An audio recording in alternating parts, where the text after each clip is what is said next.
I stood at the back of the wedding hall, unnoticed, uninvited to the family table.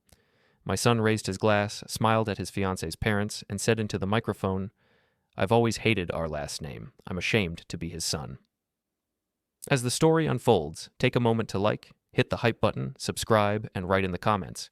Would you forgive him or walk away? The guests laughed. Donna beamed. Her father clapped slowly, approvingly. And I said nothing, because 3 days earlier, my lawyer told me, "Garrett, the trust is finally unlocking. $10 million, all yours." My son didn't just mock my name. He mocked a dynasty he didn't know existed. The wedding hall tried too hard. Crystal chandeliers hung from exposed wooden beams. White roses everywhere. The Holland family had taste, or at least they knew how to rent it. I wore my best suit. 20 years old, pressed twice this week. Next to the Hollands and their designer everything, I looked exactly like what they thought I was, a working-class relic. Aiden stood at the head table between Donna and her parents. He'd changed since he moved in with her family 6 months ago. New haircut, expensive watch, perfect teeth. He laughed at their jokes, moved his hands the way they did, like he'd been born into their world instead of mine.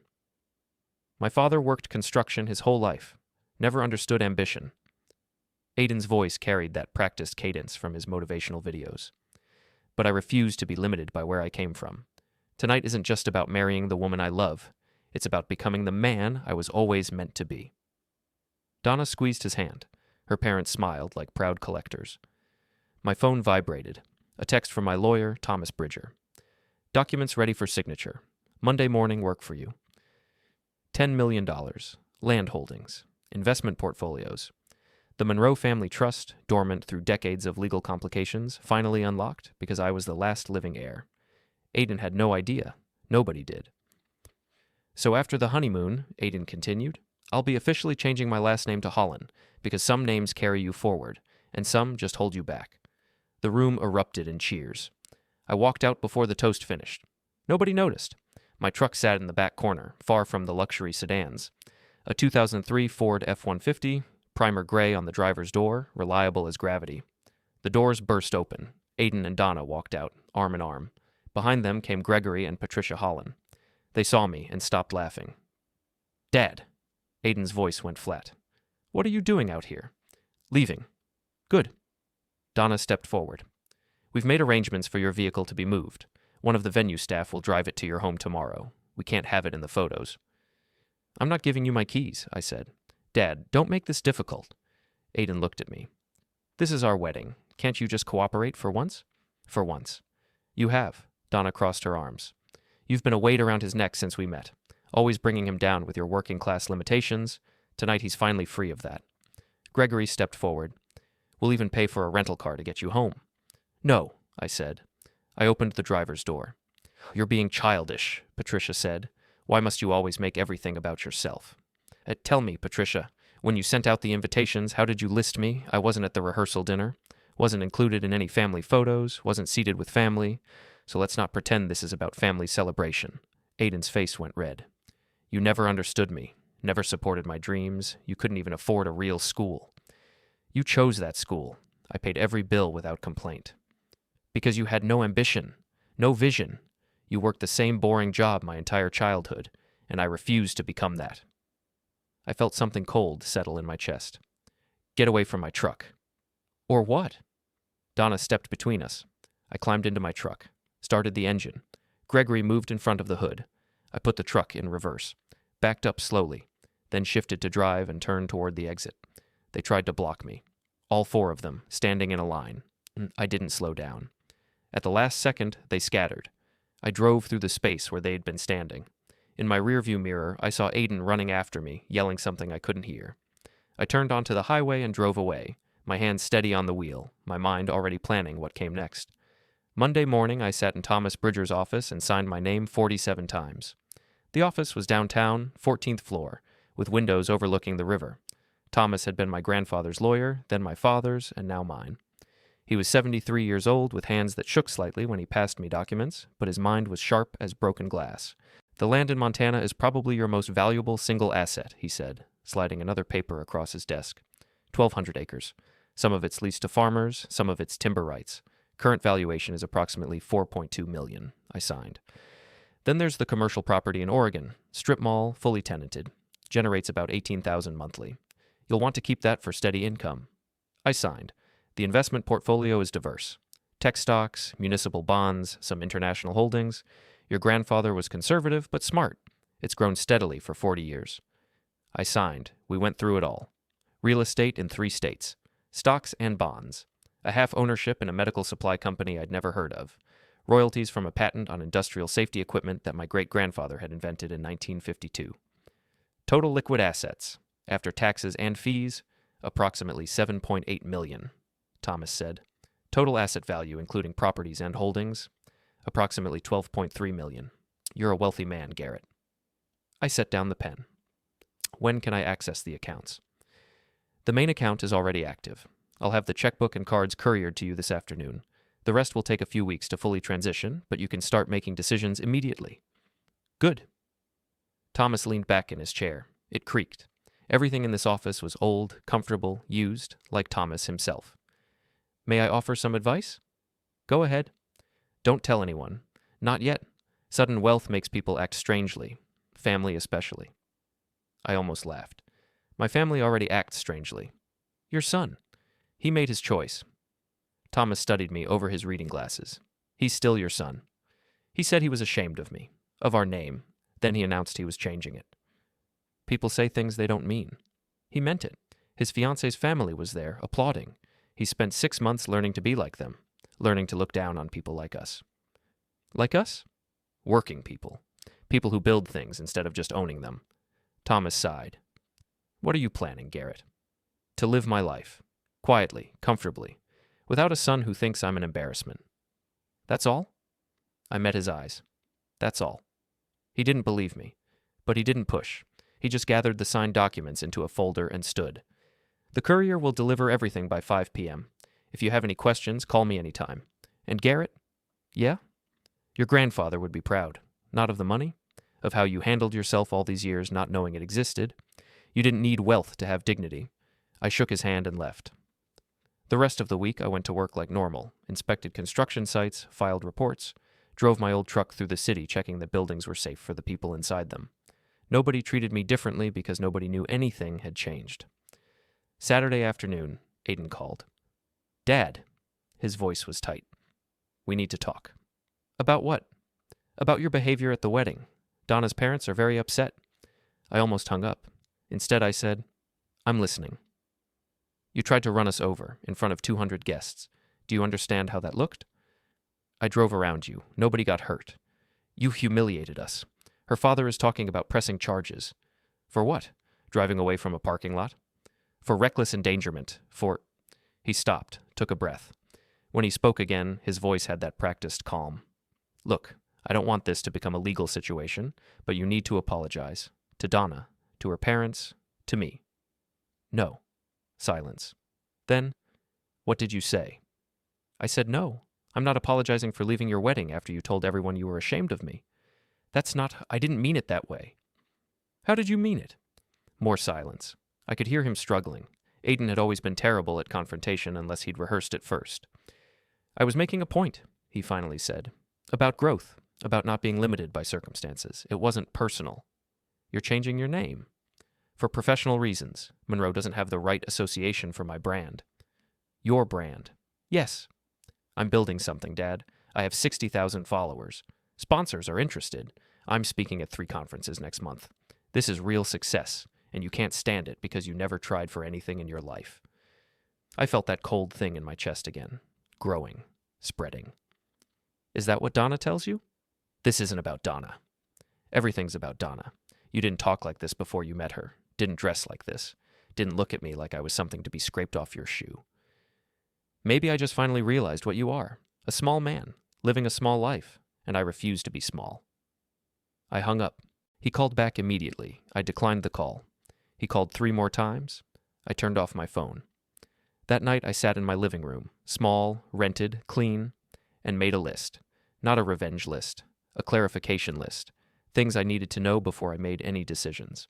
Where did Aiden get his startup money for the speaking career? Who actually owned the apartment he lived in with Donna? What were the Hollands' real financial situation? What laws protected me if Aiden tried to claim part of the inheritance? Monday morning, I called Captain Linwood Shane. Linwood and I went back 30 years. We'd grown up 3 houses apart, joined the service together, stayed friends through marriages and divorces and everything between. He'd become a cop. I'd become an inspector. We still met for coffee every few weeks and complained about bureaucracy. Garrett Monroe. His voice was warm through the phone. Haven't heard from you in a while. How's civilian life treating you? Complicated. You free for lunch? For you? Always. Same place? Same place? We met at Rosie's Diner, a place that hadn't changed its menu since 1987. Linwood was already in our usual booth when I arrived, his uniform crisp despite the afternoon heat. He'd gone gray early, like me, made him look distinguished, made me look tired. You look like something's chewing on you, he said as I sat down. I told him everything. The wedding, the inheritance, Aiden's call. By the time I finished, our food had arrived and gone cold. Linwood listened without interrupting. That was his gift. He could hear a whole story before forming an opinion. So you're rich now, he finally said. Apparently. And your son doesn't know. Nobody knows except my lawyer and now you. And you want revenge. I started to deny it. Stopped. I want him to understand consequences. That's revenge with better grammar. Linwood ate some of his burger, cold as it was. What are you thinking? I don't know yet. That's why I called you. Because I'm a cop? Because you understand how people work, how systems work, how to make things happen without breaking laws. He set down his burger. Garrett, I'm going to give you some advice as a friend, not as law enforcement. Whatever you're planning, make sure it's worth it. Sons are hard to get back once you lose them. I already lost him. He chose a different family. He's 28. Making stupid decisions is practically his job. Doesn't mean it's permanent. You didn't hear him talk, Linwood. He wasn't confused. He was certain. He looked at me like I was trash he'd finally gathered the courage to throw away. Linwood was quiet for a long time.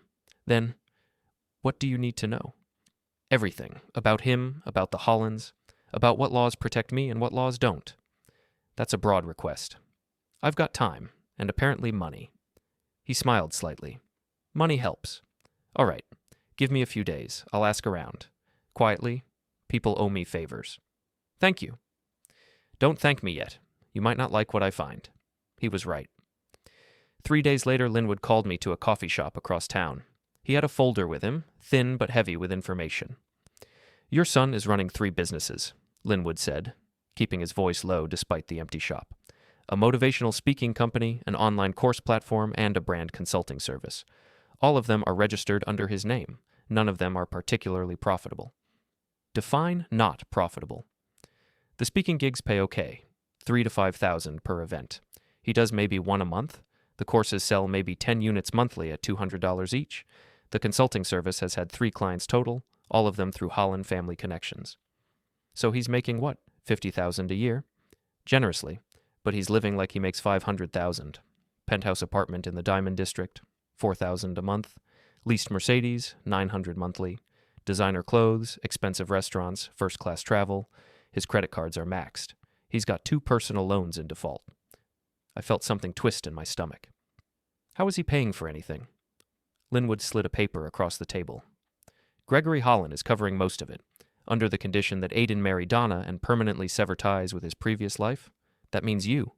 They bought him. They invested in him. Probably figured if he looked successful, he'd become successful. Fake it till you make it. But the debt is real, and Gregory's getting tired of paying. How do you know that? One of my guys knows one of their accountants. Gregory Holland is overextended. He bought too much house, too many cars, too much appearance. He needs Aiden to start generating actual income, or he's going to cut him loose. I stared at the numbers. My son was living on borrowed money and borrowed time, pretending to be something he wasn't, drowning in debt he couldn't see. There's more, Linwood said. The course platform? It's got some legal issues. What kind? False testimonials. He's been posting reviews from people who never took the courses. Also, some copyright problems. He's using motivational content from other speakers without licensing it. If someone reported him, he'd be looking at lawsuits. Why hasn't anyone reported him? Too small to notice, for now. But if he gets bigger, or if someone gets vindictive, it'll come out, and it'll destroy whatever credibility he has. I absorbed this. My son was a fraud. Not intentionally, maybe, but a fraud nonetheless. Building his success on lies and borrowed money because he didn't know how to build it any other way. And the Hollands? I asked. Linwood's expression darkened. They're not what they seem. Gregory works in financial advisory, but he's been moved sideways 3 times in 5 years. Office politics. He's good at appearances, but bad at results. Patricia comes from old money, but most of it's gone. They live in her family's estate, but it's mortgaged to the ceiling. Donna's PR consulting business is real, but it's small. She's got maybe 15 clients, most of them paying her a few hundred monthly. She makes maybe $40,000 a year. So they're all faking it. They're all faking it, and they need Aiden to be real so they can use his credibility. That's why they pushed him to cut ties with you. They need him clean. No embarrassing working-class father in the photos. No reminders that he came from nothing. I sat back. The whole thing was a house of cards. Aiden, Donna, her parents, all of them pretending to be wealthier than they were, more successful than they were, more important than they were. And I was the only one they'd told the truth about. "What are you going to do?" Linwood asked. "I'm going to think." "Garrett." "I'm not going to hurt him. I'm just going to stop protecting him from the truth." Linwood looked at me for a long time. Then he slid another paper across the table. "This is a real estate listing. Leadership training facility. Went bankrupt last year. Owner's desperate to sell. It's exactly the kind of property your son dreams about owning." I looked at the listing. Commercial building, conference rooms, audio-visual equipment, 2 acres, listed at $1.4 million. "Why are you showing me this?" I asked. "Because you asked me how to make things happen without breaking laws. This is how. You buy something he wants. You dangle it. You watch what he does." That's cruel. That's clarity. He'll either show you who he really is, or he'll surprise you.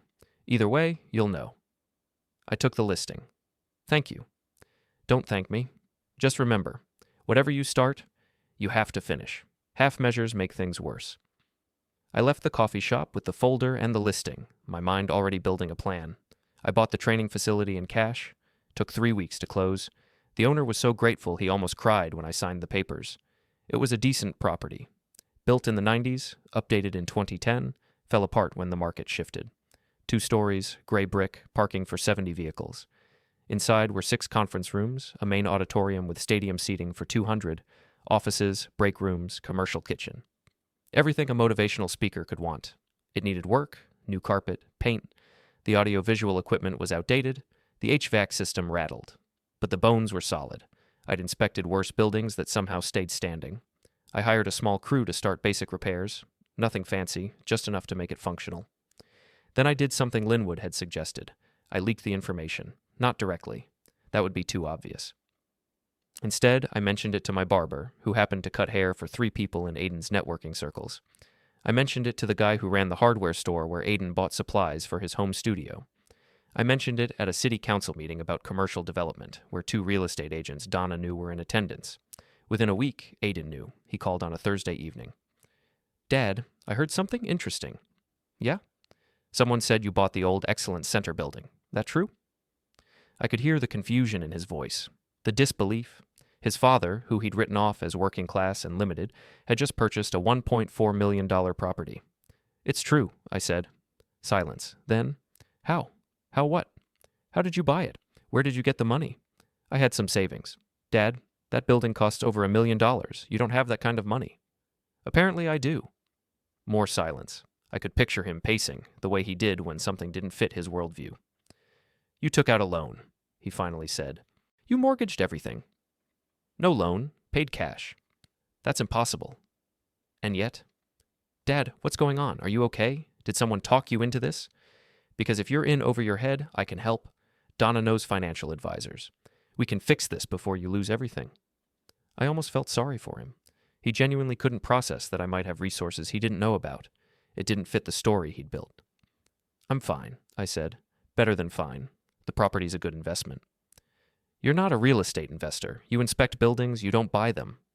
Maybe you don't know me as well as you think." That landed. I heard him breathe differently. "What are you planning to do with it?" he asked carefully.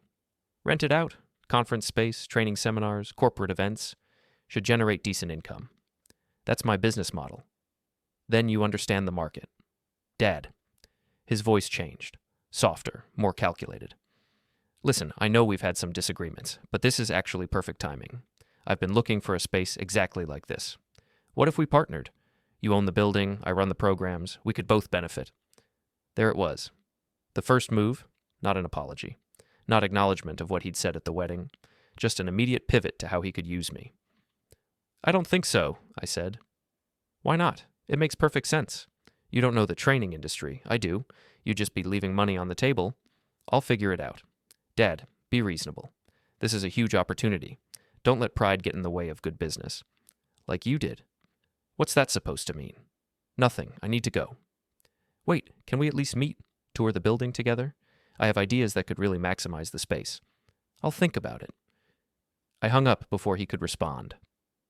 That night, Donna called. I didn't recognize the number at first. Mr. Monroe, this is Donna Holland. I know who you are. I'm calling about the Excellence Center. Aiden mentioned you purchased it. That's right. I'd like to schedule a meeting to discuss potential partnership opportunities. Aiden has a significant following and existing client base that would be perfect for that venue. Her voice was professional, pleasant, completely empty of the contempt she'd shown at the wedding. Not interested, I said. Mr. Monroe, I understand there's been tension between our families, but this is business.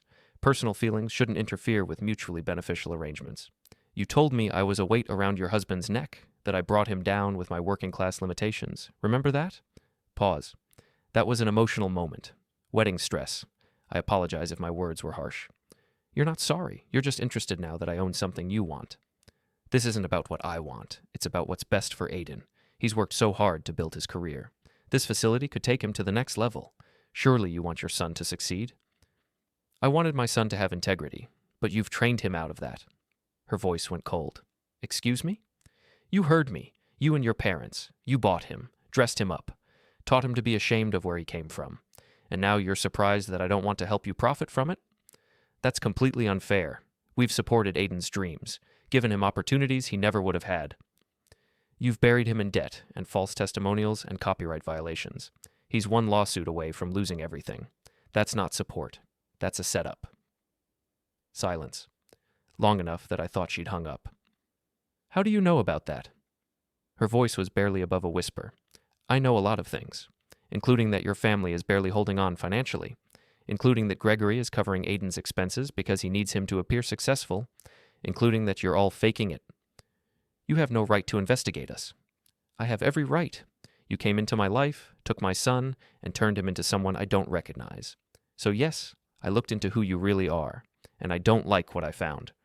You're just bitter, jealous that Aiden chose a better life. He chose debt and lies. If that's better, you can have it. I hung up. She called back immediately.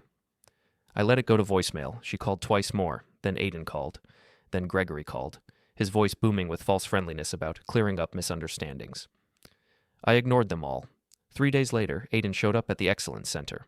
I was there with a repair crew discussing HVAC options. When his Mercedes pulled into the parking lot, he got out wearing clothes that cost more than the car payment on my truck.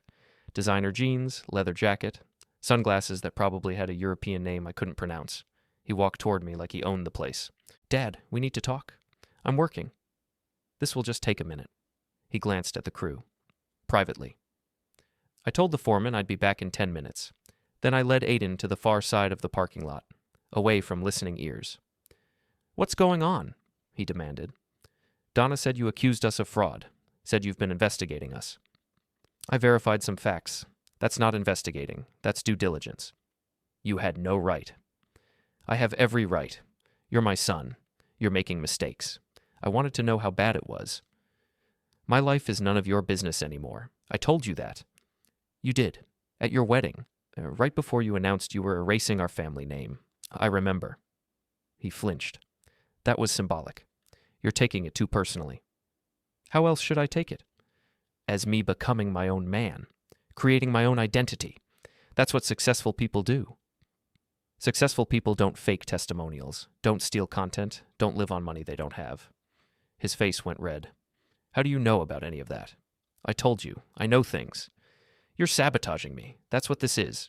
You buy this building specifically because you know I want it, then you dig up dirt to use against me. I bought this building because it's a good investment. What you want is irrelevant. That's not true. You're punishing me for being honest at the wedding, for choosing my own path. I stepped closer. He stepped back instinctively. You want the truth? I said quietly. Here's the truth. I spent 28 years raising you, fed you, clothed you, paid for school, supported every dream you had, and the moment you met someone with money, you decided I wasn't good enough. You didn't grow, you didn't evolve.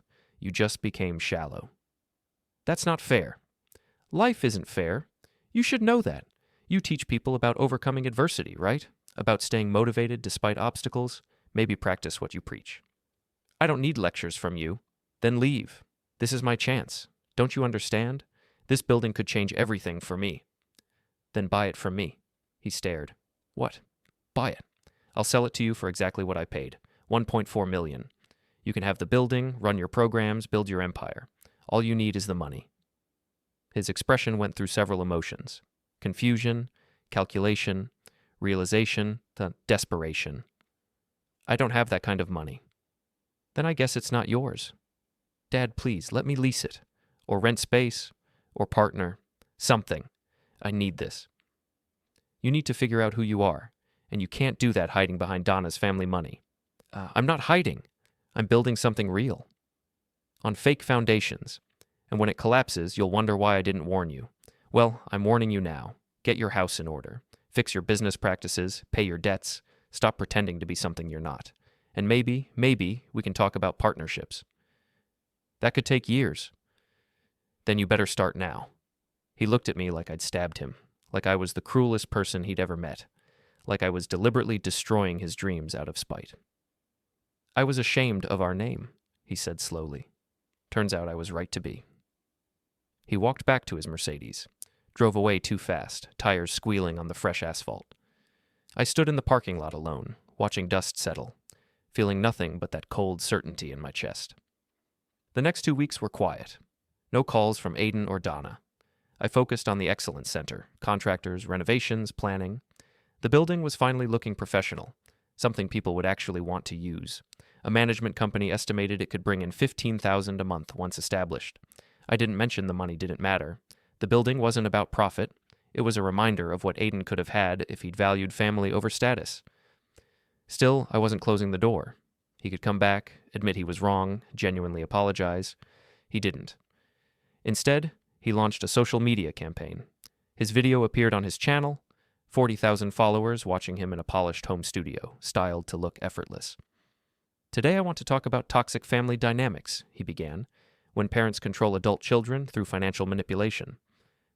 I watched from the Excellence Center auditorium as he continued. My father suddenly has money. He won't say how. Now he's buying properties I wanted, blocking my opportunities, punishing me for building my own life. Comments poured in. Ugh, so toxic.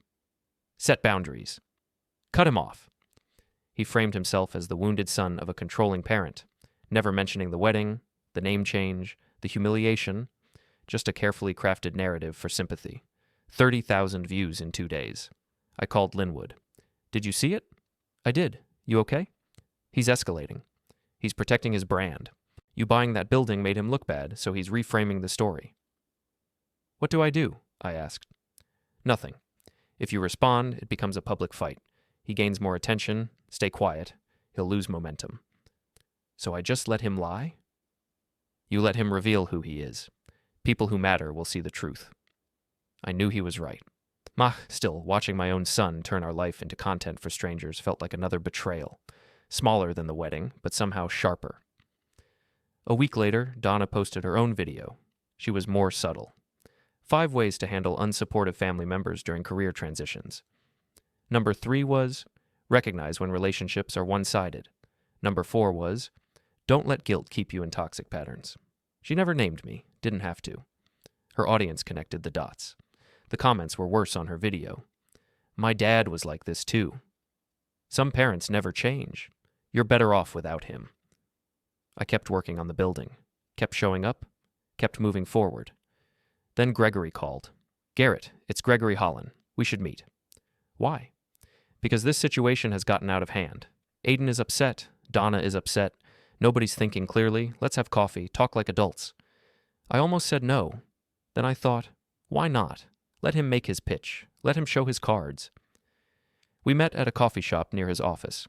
He was waiting when I arrived, wearing a suit that probably cost $3,000.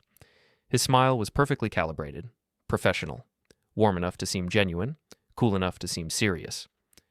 Garrett, thank you for coming. He shook my hand, firm grip, confident. I appreciate you taking the time. We sat, ordered coffee, made small talk about weather and traffic until the drinks arrived. Then Gregory leaned forward.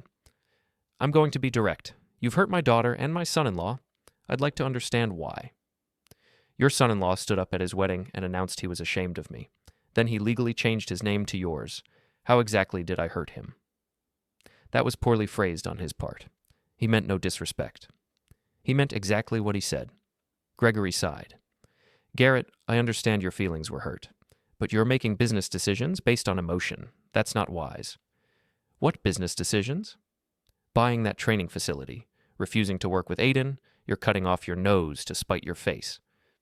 I bought a property I could afford. That's not spite. That's investment. A property you know Aiden wanted. That's not coincidence. I drank my coffee. Let him talk. Here's what I propose, Gregory continued. You lease the facility to Aiden. Fair market rate. He runs his programs there. Everybody wins. You get steady income.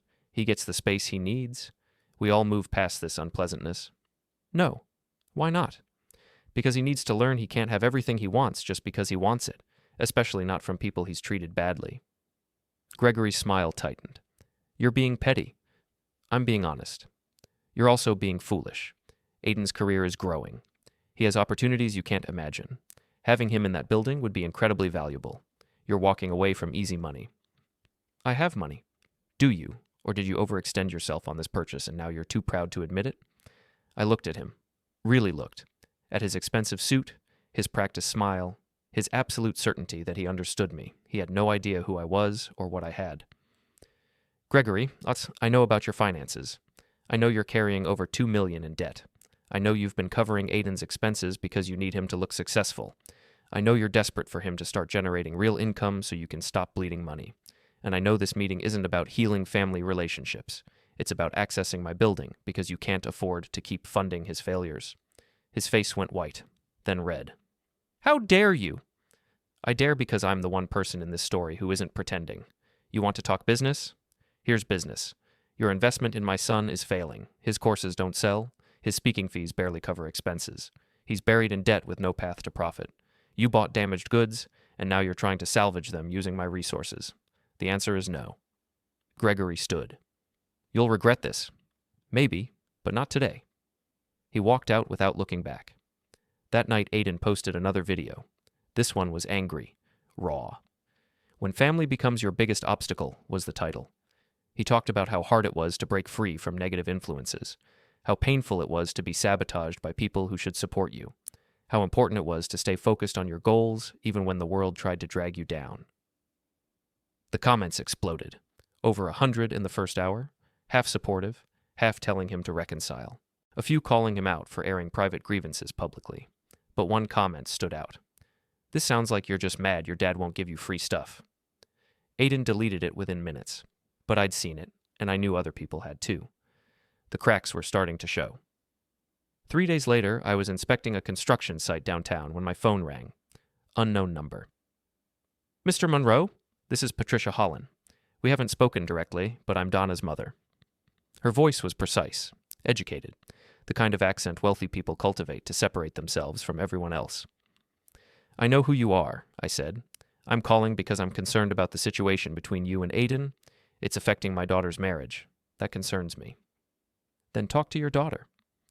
I'm talking to you because I believe you're a reasonable man who's acting unreasonably due to hurt feelings. I almost laughed. Is that your professional assessment? It's my observation. You were insulted at the wedding. I understand that. But you're letting pride poison a relationship that could benefit everyone. What relationship? Your family has made it clear I'm not welcome. That's not true. We simply have standards, expectations, ways of conducting ourselves that I don't meet, because I work with my hands, because I don't own the right kind of car, because I embarrass you. Silence. Then, you're oversimplifying. I'm being accurate. Your family looks down on people like me. You always have, you always will. The only reason you're calling now is because I own something you want.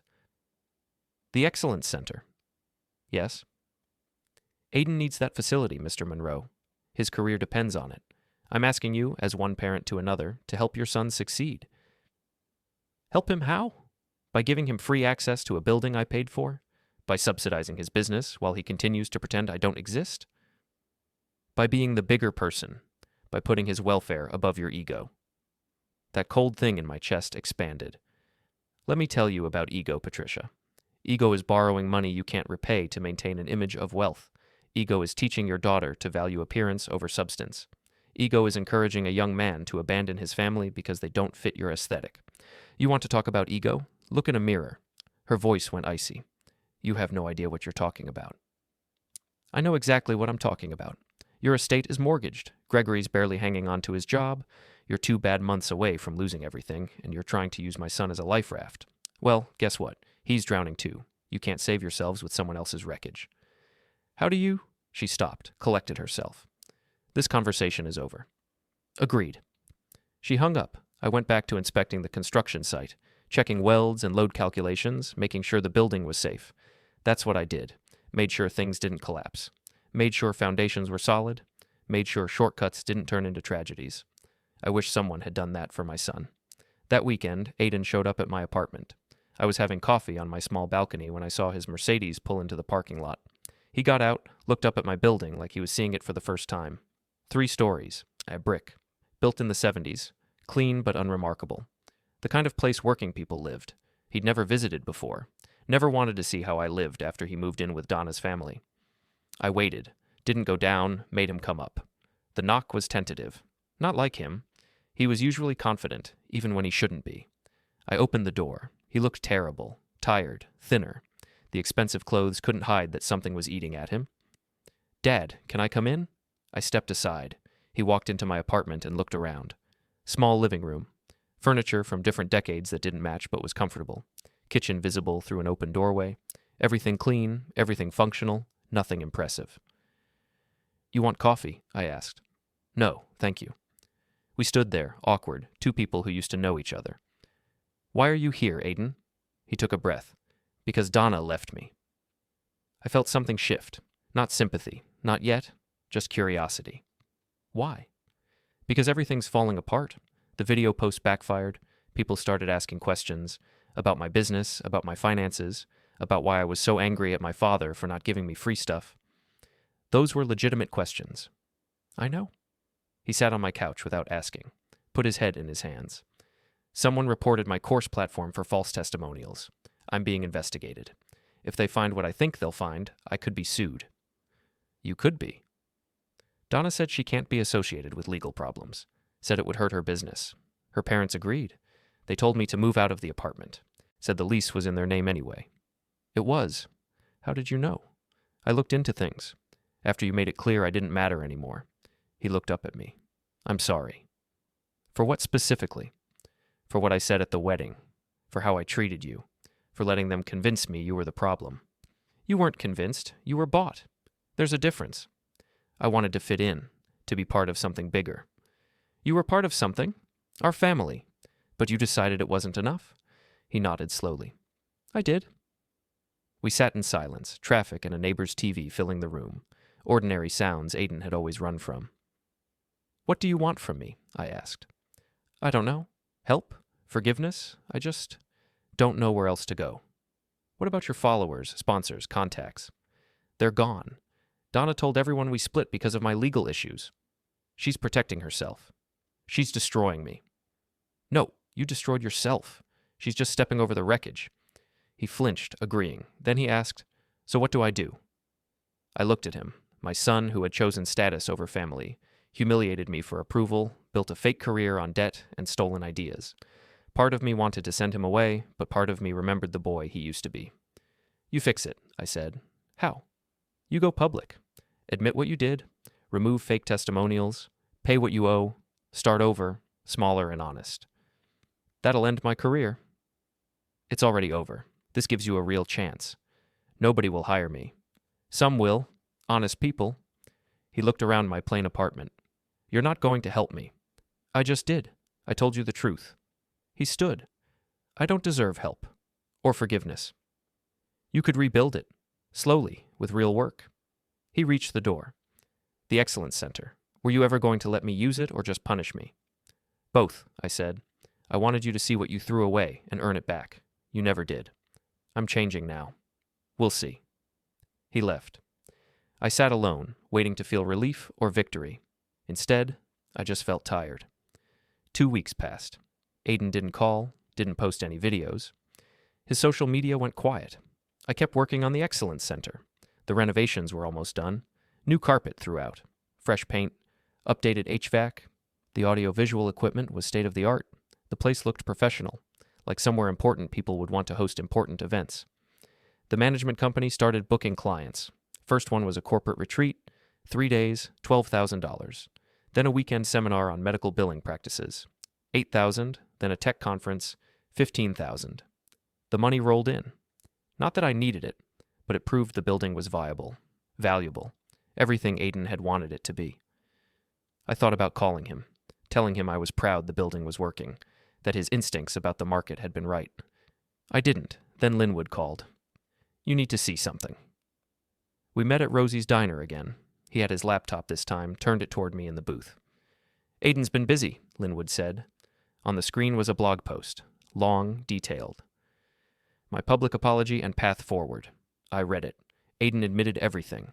The false testimonials, the unlicensed content, the debt, the image he'd maintained that didn't match reality. He apologized to his followers, to the people he'd misled, to the original creators whose work he'd used. Then he apologized to me. I treated my father terribly because I was ashamed of my own insecurity. He wasn't the problem. I was. He worked hard his entire life to give me opportunities, and I repaid him by mocking him publicly and abandoning him privately. I was wrong, completely inexcusably wrong. If he never speaks to me again, I understand. I deserve that. The post had been up for 3 days. It had over 2,000 comments. Most were supportive. This takes courage. Respect for owning your mistakes. Hope you can rebuild from here. Some were harsh. Too little, too late. You only apologized because you got caught? Your dad deserves better. A few were from former clients offering to work with him again. I believe in second chances. Let me know if you need help getting back on track. What do you think? Linwood asked. I think he's trying. Is that enough? I don't know. Linwood closed the laptop. He's living in a studio apartment now, working part-time at a gym, teaching free motivational workshops at community centers, no charge, just trying to rebuild credibility. You've been watching him? I've been concerned, for both of you. I didn't ask you to. I know, but that's what friends do. They watch out for collateral damage. I drank my coffee. It had gone cold. What does Donna think? I asked. Donna's engaged to someone else, another consultant, someone whose career is stable. That was fast. She's practical. Always has been. She needed Aiden to be successful. When he wasn't, she moved on. Can't really blame her. Marriage should be a partnership, not a rescue mission. And her parents? Sold the estate, downsizing. Gregory took early retirement. They're moving to somewhere cheaper. Arizona, I heard. The house of cards had collapsed. All of them. Aiden, Donna, the Hollands. Everyone who'd been pretending to be more than they were. You could reach out, Linwood said carefully. He's your son. He apologized. He's changing his life. That's what you wanted. Is it? Isn't it? I didn't answer. That night I drove to the address Linwood gave me, a small, worn apartment complex on the east side. Aiden's studio was on the second floor, one room visible from outside. I watched him writing at his desk, probably another apology post. I almost went up, almost told him I'd read it, but I drove home instead. A week later, Aiden showed up at the Excellence Center. I was supervising new stage lighting when he walked in, dressed simply, looking like the kid I'd raised. Dad. Aiden. He said the building seemed to be doing well. Then, in the quiet auditorium, he told me he wasn't asking for anything, just that he meant what he wrote about being sorry. I read it, I said. And? It was a good start. He nodded and turned to leave until I stopped him. I told him about a workshop next month. The speaker had canceled. He could submit a proposal like anyone else. If it was good, he'd be hired. No special treatment, I added. If you take this, you show up, prepare, deliver value. If you embarrass this place, you're done. He understood. He sent the proposal 3 days later. It was good. I hired him. The workshop went well, 40 attendees, positive feedback. Afterward, Aiden stayed to clean up, working alongside staff without complaint. You did good, I told him later. Thank you. He said he was slowly getting better. The gym job paid rent, free workshops built goodwill, small paid gigs were appearing. Then he paused and said he knew he didn't deserve forgiveness, but he wanted me to know he was trying to become someone I could be proud of again. I looked at him, my son who'd betrayed me, chased status, fallen hard, but was genuinely trying now. Keep going, I said. We'll see where you end up. It wasn't forgiveness, but it wasn't rejection either. Just a door, slightly open, waiting to see if he'd earn his way through. 3 months later, the Excellence Center was thriving. We'd hosted 18 events, generated over $200,000 in revenue. The management company wanted to discuss expansion. Aiden had spoken at 4 more workshops, each one better than the last. Attendees specifically requested him. His reputation was rebuilding, slower than before, but on solid ground. We had coffee sometimes, after events, brief conversations, professional, cordial, not quite father and son, not anymore, but not enemies either. Then Gregory Holland called. Garrett Monroe. I recognized the voice immediately. Gregory. I'm calling because I owe you an apology. I said nothing. You were right. About everything. About our finances. About how we treated you. About Aiden. We pushed him to be something he wasn't, and when it collapsed, we abandoned him. That was wrong. Why are you telling me this? Because Patricia and I are divorcing, moving to different cities, closing that chapter of our lives. And before I go, I wanted you to know you were the only honest person in all of this. That's a low bar. He laughed. It sounded genuine, tired. It is, but you cleared it easily. I also wanted to tell you that Donna feels terrible about everything. She won't call you herself, too proud. But she knows she hurt your son badly, used him, discarded him. He let her. He did, but she made it easy. Anyway, I'm moving to Phoenix next week. Thought you should know in case Aiden asks. And Garrett? Yeah? Take care of that boy. He's got more of you in him than either of you realized. That's going to save him. He hung up. I sat in my small apartment and thought about everything that had happened. The wedding, the inheritance, the revenge, the collapse, the rebuilding. Maybe Linwood had been right. Maybe I should forgive Aiden. Maybe he'd suffered enough. Maybe the person he was becoming was worth knowing. Or maybe I should hold on to the hurt, the betrayal, the memory of him standing at that microphone saying he was ashamed of me. I didn't know. Then someone knocked on my door. Aiden stood in the hallway, holding a folder. Dad, I need to show you something. Come in. He sat on my couch, the same couch where he'd collapsed 3 months ago. But he sat differently now, straighter, calmer, like someone who'd stopped running from himself. I got offered a job, he said. Real job. Leadership consultant for a mid-sized company, salary, benefits, security. That's good. It is. But I'd have to move, 2 states away, and before I accept, I wanted to ask you something. What? Do you think I've changed? Really changed? Or am I just better at pretending now? I looked at him. This man who'd hurt me so badly, who'd tried to rebuild himself, who was still trying, every day, to be better. I think you're better at being honest, I said. With yourself. With other people. Whether that's the same as changing, I don't know. Time will tell. He nodded. That's fair. Are you taking the job? I think so. It's a good opportunity. Chance to start completely fresh. But I wanted you to know first. And I wanted to ask if maybe, someday, we could have a relationship again. Real one. Not just professional courtesy. Maybe, I said. Someday. That's more than I deserve. Probably. He stood, extended his hand. I shook it. His grip was firm, steady, like someone who'd finally found solid ground. Thank you, he said, for not completely giving up on me. I didn't do it for you. I did it for me, because I didn't want to be the kind of person who abandons family, even when family abandons them first. I understand. He left. I sat in my apartment, alone again, wondering if I'd made the right choice, if I should have been harder or softer, if I should have forgiven him completely, or not at all. The truth was, I didn't know. Relationships weren't like buildings. You couldn't inspect them and measure their load-bearing capacity. You just had to live in them and hope they held. The next week, I got a letter from Aiden, handwritten, rare in this digital age. Dad, I accepted the job. I'm moving Thursday. I wanted to write this before I go because I'm not sure I'll have the courage to say it out loud.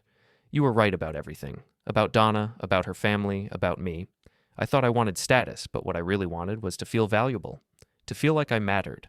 I looked for that in the wrong places, and in doing so, I hurt the one person who already saw me as valuable.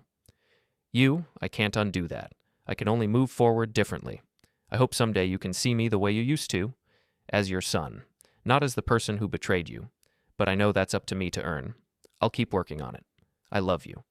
Aiden. I folded the letter, put it in my desk drawer, closed it. Maybe someday I'd take it out and read it again. Maybe someday it would mean something different. But not today. Today it was just words, and words were easy. Actions mattered. I'd see what actions Aiden took next. 6 months after Aiden moved, I decided to visit the old Monroe property in Montana. I drove there in my truck. Took 3 days. The property was everything Thomas Bridger promised. A small cabin sat at the edge of the forest, built by my grandfather's father.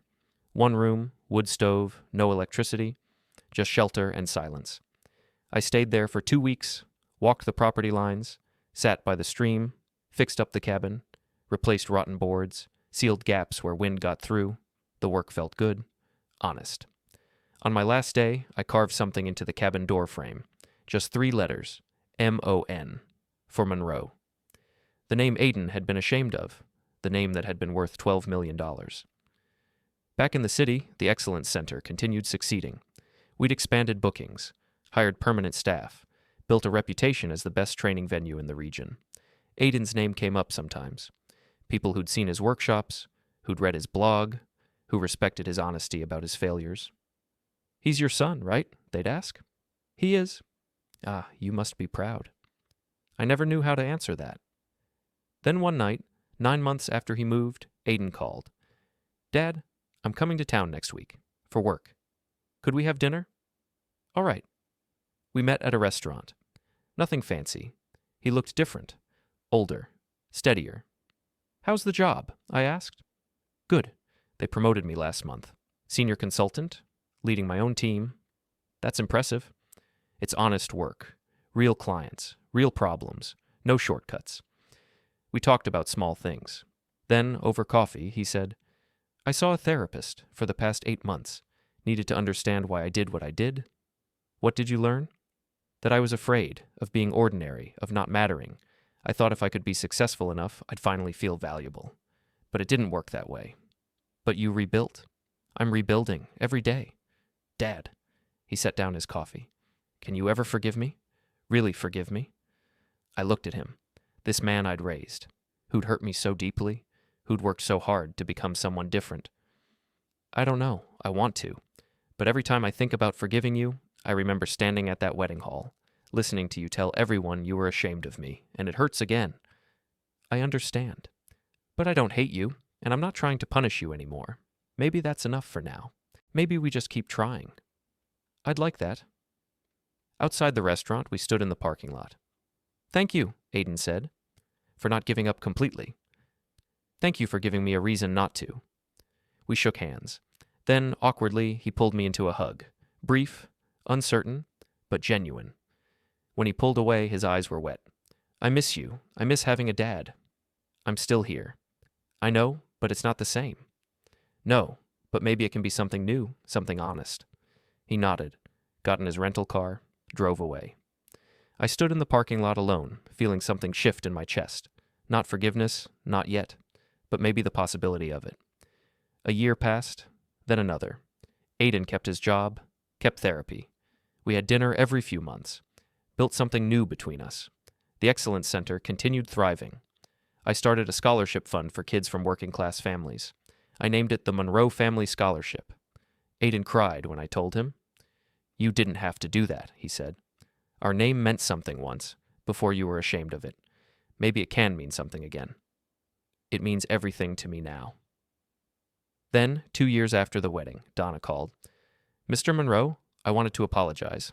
I know it's late, but I've been thinking about what I did to Aiden, to you, and I'm sorry." "Why now?"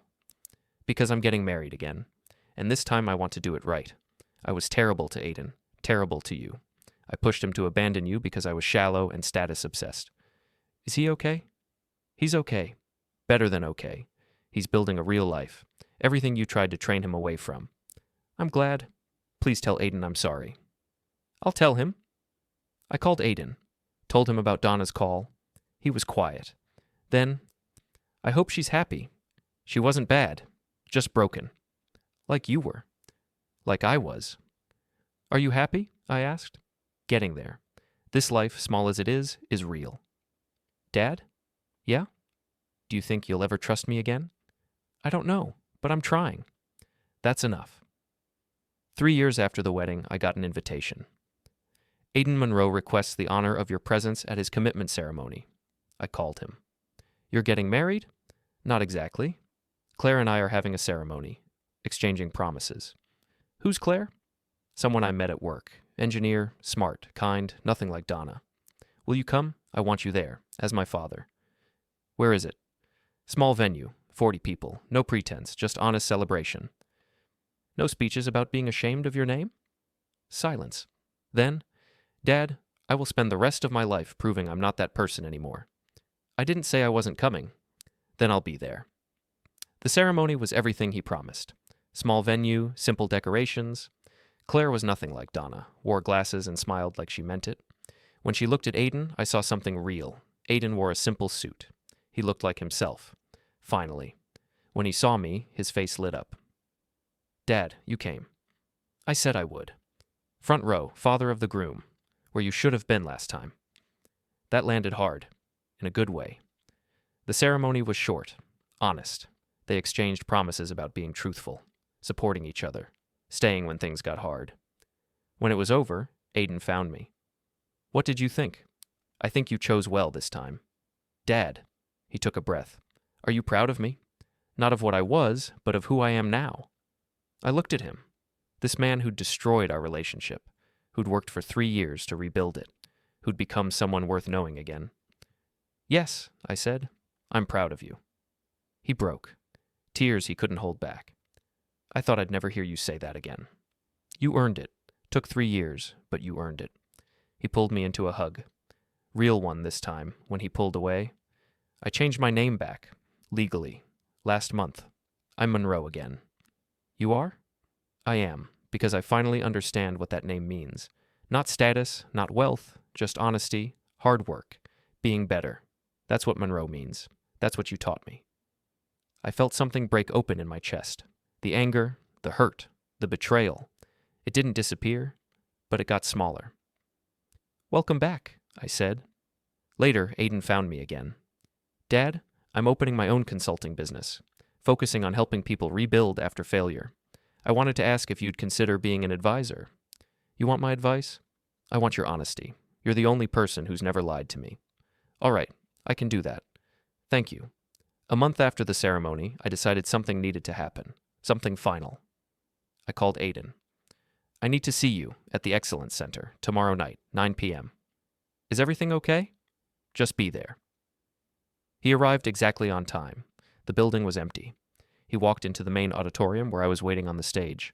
Dad, what's going on?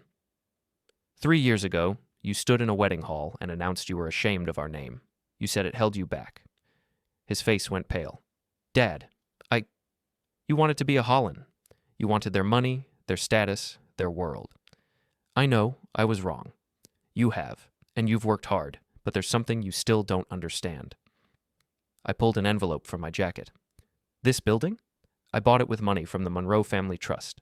$10 million that unlocked 3 days before your wedding.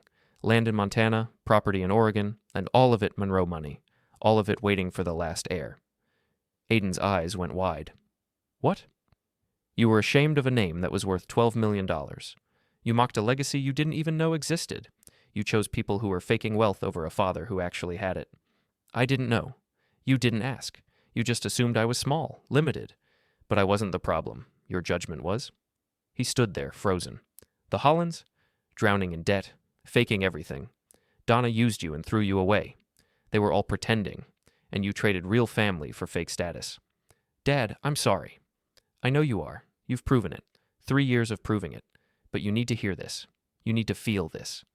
I held up the envelope. This is the deed to the Excellence Center. As of today, this building belongs to you. Aiden staggered backward. What? You wanted this building 3 years ago. Well, now it's yours, free and clear, because you're Monroe again. And Monroe means family, It means legacy. Tears streamed down his face. I don't deserve this. No, you don't, but I'm giving it to you anyway, because that's what fathers do. I walked down from the stage, stood in front of him. You broke us. You spent 3 years putting us back together. This is me saying you earned your way back. This is me giving you what you wanted, but only after you became someone worthy of having it. Aiden collapsed to his knees, sobbing. I'm so sorry. For everything. I put my hand on his shoulder. I know you are. Now stand up. This is your building, your legacy, your chance to do something real. He stood, took the envelope with shaking hands. I won't waste it, I swear. Good, because if you do, I'll take it back. He started to leave, stopped at the doors. Dad? Yeah? I love you. I should have said that 3 years ago. I felt the last piece of anger finally let go. I love you too, son. He left. I stood alone in the empty auditorium, the building that had been my weapon, my lesson. Now it was his. Not because he demanded it, but because he'd proven he understood what it meant to be Monroe. I walked out for the last time as its owner, got in my truck, drove home through the quiet city streets, smiling. The Monroe name had been spat on, rejected, abandoned. Now it was reclaimed, rebuilt, renewed, and I was happy.